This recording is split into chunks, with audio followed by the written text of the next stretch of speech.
Bismillahirrahmanirrahim. Assalamualaikum warahmatullahi wabarakatuh. Innal hamdalillah nahmaduhu wa nasta'inuhu wa nastaghfiruh wa na'udzu billahi min shururi anfusina wa min sayyiati a'malina. May yahdihillahu fala mudilla lahu wa may yudlilhu fala hadiya lahu. أشهد أن لا إله إلا الله وحده لا شريك له وأشهد أن محمدا عبده ورسوله لا نبي بعده. قال الله تعالى في القرآن العظيم أعوذ بالله من الشيطان الرجيم رب اشرح لي صدري ويسر لي أمري واحلل عقدة من لساني يفقهوا قولي أما بعد. Hadirin jamaah salat Isya, dilanjutkan salat tarawih. Suami suaimat rahimahullah. Alhamdulillah, puji syukur dan sampaikan kehadirat Allah Subhanahu wa taala yang mana sampai hari ini, sampai detik ini Allah masih mencurahkan nikmat-Nya kepada kita semuanya. Nikmat iman, Islam, kesehatan dan kesempatan. Karena tanpa itu semuanya, tanpa nikmat iman, Islam dan kesempatan serta kesehatan, kita tidak mungkin berada di tempat yang mulia ini. Orang yang berada di tempat mulia ini hanyalah orang-orang yang dipilih oleh Allah. Hanyalah orang-orang yang diberikan kenikmatan iman, Islam, kesehatan dan kesempatan. Namun terkadang ada orang yang sudah diberikan kesehatan tapi tidak ada iman, sehingga kakinya berat untuk melangkahkan menuju ke masjid yang kita muliakan ini. Namun alhamdulillah pada kesempatan malam hari ini kita adalah orang-orang yang dipilih oleh Allah untuk melangkahkan kakinya ke masjid yang kita cintai ini. Kita berharap semuanya mudah-mudahan segala rangkaian ibadah kita, dari mulai saum kita, tilawah Al-Quran kita, salat tarawih kita, saum kita senantiasa diterima oleh Allah Subhanahu wa taala. Amin ya rabbal alamin. Salat dan salam tidak lupa kita sampaikan, kita haturkan kepada junjungan kita, uswah hasanah kita, Nabi besar Muhammad sallallahu alaihi wasallam beserta keluarganya dan sahabatnya, dan kita mudah-mudahan istiqamah menjalankan sunnah-sunnahnya dan mendapatkan syafaatnya yang mulia. Amin amin ya rabbal alamin. Bapak Ibu yang dimuliakan Allah Subhanahu wa taala, pada malam yang ke-23 ini saya saya lagi sini 22, berarti 23 lebih balik. Pada malam ke-24 ya, alhamdulillah ya, kita akan menyampaikan sebuah tema, dan tema ini sebenarnya sudah dibaca setiap hari ya. Jadi tema 4 doa yang senantiasa kita panjatkan, dan ini dianjurkan oleh Rasulullah SAW. Apa saja doa itu? Doa itu adalah Allahumma inni a'udzubika ilmin la yanfa' wa min qalbin la yakhsha wa min nafsin la tashba' wa min du'ain la yusma'. Jadi ada 4 ya anjuran Rasulullah yang harus kita baca setiap harinya. Yang pertama adalah Allahumma inni a'udzubika min ilmin la yanfa'. Ya Allah, aku berlindung kepada Engkau dari ilmu yang tidak bermanfaat. Satu. Yang kedua, ya Allah, aku berlindung kepada Engkau dari hati yang tidak khusyuk. Yang ketiga, ya Allah, aku berlindung kepada Engkau dari jiwa yang tidak pernah merasa puas. Dan yang keempat, ya Allah, aku berlindung kepada Engkau dari doa yang tidak terkabul atau doa yang tidak didengar oleh Allah.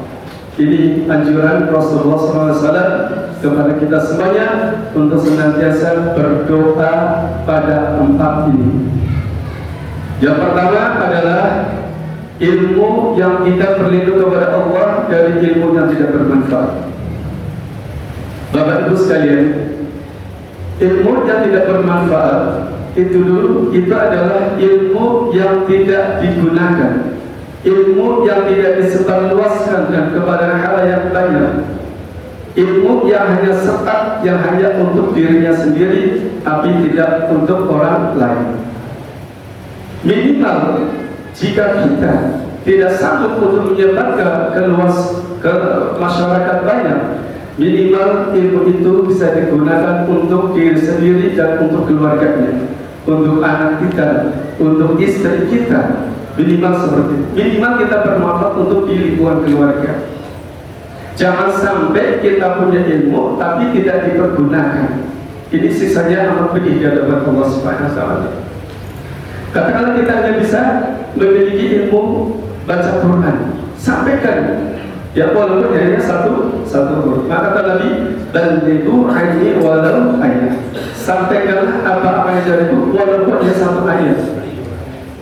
Itu lebih bermanfaat. Ilmu yang disebarluaskan, ilmu yang digunakan, ilmu yang disampaikan kepada orang lain, tidak semata-mata hanya untuk diri kita sendiri, tapi kita punya kewajiban untuk menyampaikan kepada orang lain, minimal untuk keluarga kita sendiri.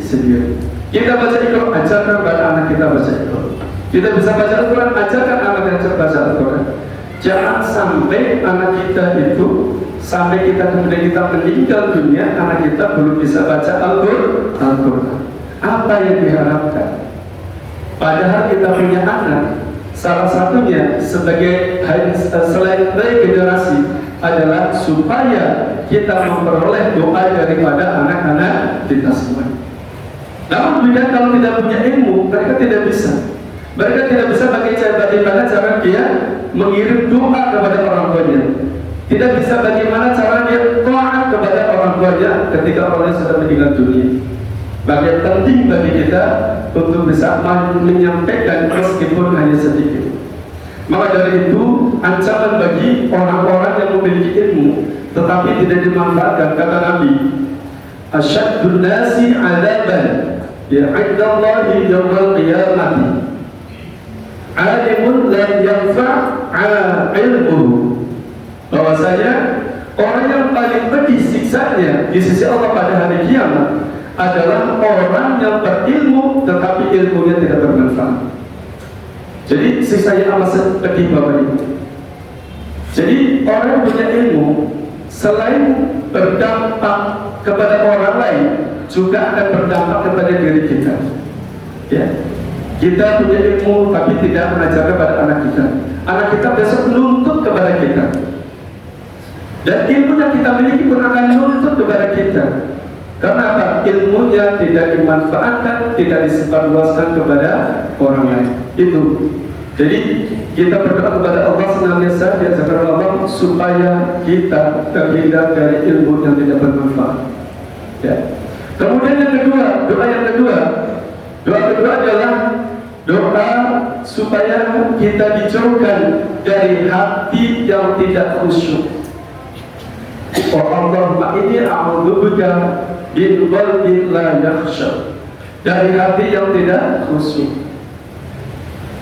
Bapak Ibu sekalian, bahwasanya hati yang khusyuk itu adalah hati yang tunduk, hati yang patuh, hati yang hikmah. Hati yang khusyuk ini adalah merupakan ya, sebuah sifat terpuji yang bersumber dari hati. Ya, bersumber dari hati dan akan berimbas kepada anggota tubuh badan kita, akan berimbas kepada anggota tubuh kita. Jadi bahasanya hati yang khusyuk ini nanti akan menampilkan sebuah perilaku yang baik. Karena pada dasarnya hati itu ibarat seperti raja dalam tubuh kita. Kalau hati itu baik, maka seluruh badan kita pun akan baik. Sebuah negara itu baik buruknya adalah tergantung kepada pimpinan, tergantung pada rajanya. Raja yang baik, insya Allah rakyatnya baik. Jajarannya kebangsa baik. Begitupun anggota tubuh kita. Anggota tubuh kita itu adalah raja kita, adalah hati dalam diri kita.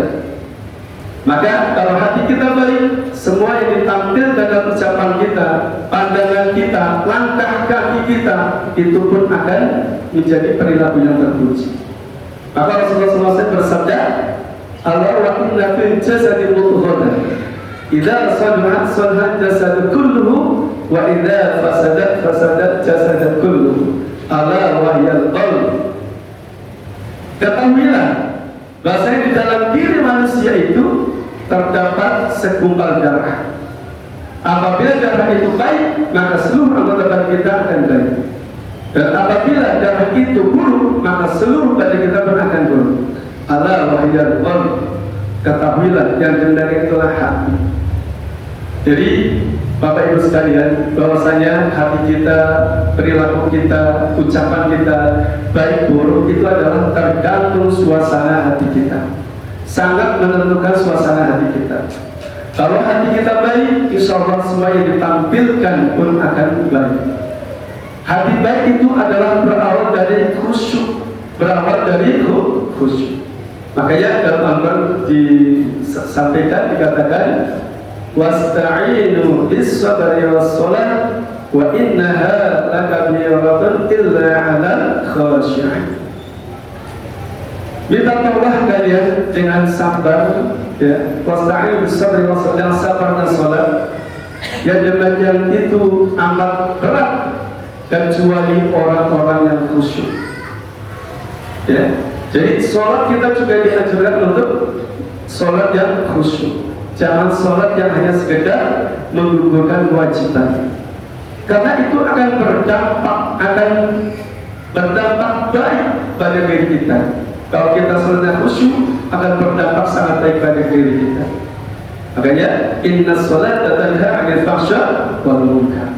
Sholat itu mencegah dari perbuatan keji dan munkar. Tapi pertanyaannya, kita sering sholat, setiap hari sholat 5 waktu, tetapi kita masih mengerjakan hal-hal yang munkar, masih mengerjakan hal-hal yang tidak baik. Nah, berarti sholat kita kurang khusyuk. Maka kita harus perlu perbaiki, ya, di bulan Ramadan ini. Ayo kita perbaiki, kita bermuhasabah diri. Mudah-mudahan kita memiliki hati yang khusyuk. Maka dari itu kita minimal setiap harinya, setiap sholat waktu kita doa ini. Yang pertama, diberi ilmu yang bermanfaat. Yang kedua, diberikan hati yang khusyuk.